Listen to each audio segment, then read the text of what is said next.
টাকা দিয়েছে খুলে দেখো কত আছে, ভালো করে খোলো, খুলে ওপর থেকে ফেলো। 10 টাকা দিয়েছি, তাহলে ও দিয়েছে 10 টাকা। তুমি এসো, তুমি হ্যাঁ তুমি বসো, বসো এখানে দাঁড়াও। ও কত দিয়েছে টাকা? 10 টাকা দিয়েছে। আমি কি বলেছি, কি করে দেবো? টাকা ডবল করবো। তার 10 টাকা ডবল করলে কত হবে? 10 টাকা ডবল করলে 20 টাকা হবে। আমার গন্ডগোল হয়ে যাচ্ছে না। দেখো কত হয়েছে দেখি, কত হয়েছে? এই দেখো 20 টাকা হয়ে গেছে। দেখো এটা খুলে 20 টাকা হয়েছে তো। না এখানে কিন্তু 10 টাকা নেই। তাহলে আমি বিশ্বাস হলো তো আমি টাকা ডবল করতে পারি। তাহলে আমি যদি টাকা ডবলই করতে পারি, তাহলে আমি এত কম নোট ডবল করবো কেন? একটু বেশি টাকা ডবল করি, দেখি আমার কাছে আর ক টাকা আছে। আমার কাছে আছে এখানে এখন ক টাকা? 100 টাকা আছে। এটা ধরো, এই 100 টাকা আবার দিয়ে দাও এখানে। কত দিয়েছে? 100 টাকা দিয়েছে। চলো রেখে দাও, রেখে দাও, দিয়ে দাও, বন্ধ করে দাও, দিয়ে দাও। কি বসো, আপনি আসুন। এইবারে ও কত দিয়েছে? এটা 100 টাকা দিয়েছে। দিলে আমি কি বলেছিলাম, কি করে দেবো? ডবল করবো। ডবল করলে কত হবে? 100 টাকা ডবল করলে 200 টাকা হবে তো। এবার দেখুন তো কত হয়েছে, কত হয়েছে, কত হয়েছে সবাইকে দেখান। 200 টাকা হয়েছে। তাহলে বিশ্বাস হতো তো আমি টাকা ডবল করতে পারি। তাহলে এখন আপনারা আমাকে বিশ্বাস করে দিতে পারেন টাকা, যে আমি টাকা আপনাদের ডবল করবো। তবে 3 জনের বেশি আমি কিন্তু নেব না। পরে বলবেন যে আমার টাকাটা নিতে আমি নেব না। হ্যাঁ, এই যে 3 জন দিন টাকা, এই 3 জনের টাকা দিয়ে দাও। 10 টাকা দিয়ে দিচ্ছিলে। তুমি দাও। এই তো এখন তাড়াতাড়ি করে দিচ্ছি। 500 টাকা দিয়েছে, 50 টাকা দিয়েছে। 3 জনের টাকা দিয়েছে। একজন দিয়েছে 500 টাকা, আর ইনি দিয়েছেন 50 টাকা। আমি ভেবেছিলাম যে আপনাদেরকে একটু বেশি টাকা দিয়ে যাব করে, তার হলো না। ঠিক আছে, যখন হয়নি আর কিছু করার নেই। তুমি এসো,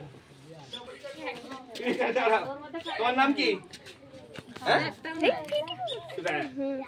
ওর হাত দিয়ে আমি এই উপহারটা দিয়ে সবাইকে দেবো। ছোট্ট, ওকে দিয়ে দিলে ভালো লাগবে। তাহলে ও দিয়েছে ক টাকা? 10 টাকা। তো ওকে কত ফেরত দেবে? 20 টাকা ফেরত দেবে। এইসব ব্যাপারে হিসেব ঠিক আছে। 20 টাকা দেবে। তাহলে ওকে দেবে একটা 20 টাকার নোট। আর এ দিয়েছে কত টাকা? 500 টাকা। ওকে কত দেবে? 1000 টাকার নোট। ওকে 500 টাকা দেবে। 1000 টাকার নোট দেবে নাকি? হ্যাঁ, 1000 টাকার নোট হয় না, ঠিকই জানে। তাহলে কত দেবে? দুটো 500 টাকা দেবে। আর ইনি দিয়েছেন 50 টাকা, ওনাকে 100 টাকার নোট। তাহলে এই ছোট্ট ও আমি সব করে দিয়েছে। তাহলে আগে ওর টাকাটা ফেরত দাও, তারপরে ওর টাকাটা দেবে। ওর টাকাটা আগে দাও।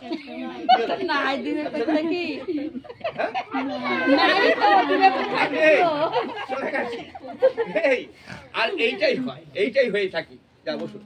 দেখবেন একসাথে সংস্থা আছে, তারা এটা করে। তারা কি বলে? তারা বলে 3 বছরের মধ্যে টাকা ডবল করে দেবো, এই বলে তারা মানুষের থেকে টাকা নেয়। এবং সত্যি সত্যি তারা টাকা প্রথমত ফেরতও দেয়। যেমন ভাবে আমি আপনাদের টাকা বাড়িয়ে দেখালাম যে সত্যি আমি টাকা ডবল করতে পারি। তারপর মানুষ কি হয়, লোভের বশবর্তী হয়ে জমি বাড়ি গয়না গাটি যা যা আছে সবকিছু বিক্রি করে সেই সংস্থাতে তারা টাকা বিনিয়োগ করে। একটা সময় সেই সংস্থা তালাচাবি বন্ধ করে সেখান থেকে উধাও হয়ে যায়, মানুষ সর্বশান্ত হয়ে যায়। তাই মনে রাখতে হবে যে টাকা এইভাবে ডবল হয় না, ডবল করা যায় না। টাকা ডবল করার জন্য একটা সরকারি নিয়ম নীতি পদ্ধতি আছে, তারই মাধ্যমে কিন্তু টাকা ডবল করতে হয়। টাকা ডবল করার সবচেয়ে উৎকৃষ্ট উপায় হচ্ছে সময় দেওয়া, আর সেটা যেন সরকারি সংস্থা হয়।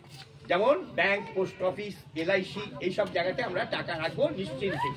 আর যদি বেসরকারি সংস্থায় টাকা রাখতেই হয়, তাহলে সেটা যেন হয় সেবি বা রিজার্ভ ব্যাংকের অনুমোদন থাকে। তাহলে আমরা নিশ্চিন্তে সেখানে টাকা রাখবো, তাহলে আমাদের কোনো অসুবিধা হবে না। তাই এখন থেকে আপনাদের বিপদার্থী এসেও যদি বলে যে এইখানে টাকা রাখো, এখানে টাকা রাখলে তুমি খুব তাড়াতাড়ি টাকা বেড়ে যাবে তোমার, আপনারা তাকে প্রত্যাখ্যান করবেন, বলবেন না আমি এত তাড়াতাড়ি আমার বড় লোক হওয়ার দরকার নেই, আমি সরকারি সংস্থায় টাকা রাখবো, নিশ্চিন্তে আমার সেখানে টাকা থাকবে।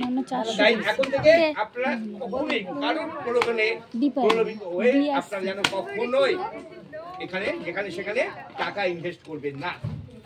এখন তবে আজকে আপনারা যারা আমাকে টাকা দিলেন একটু পরে আমি আপনাদের টাকা ফেরত দিয়ে যাবো, চিন্তা করার কিছু নেই। তাহলে আসুন আমি আমাদের এই অনুষ্ঠান আমরা শেষ করছি। আবার যদি কোনো সময় এখানে আসি তাহলে আর অন্য অনেক ম্যাজিক হবে। এই বলে আজকে নতুন অনুষ্ঠান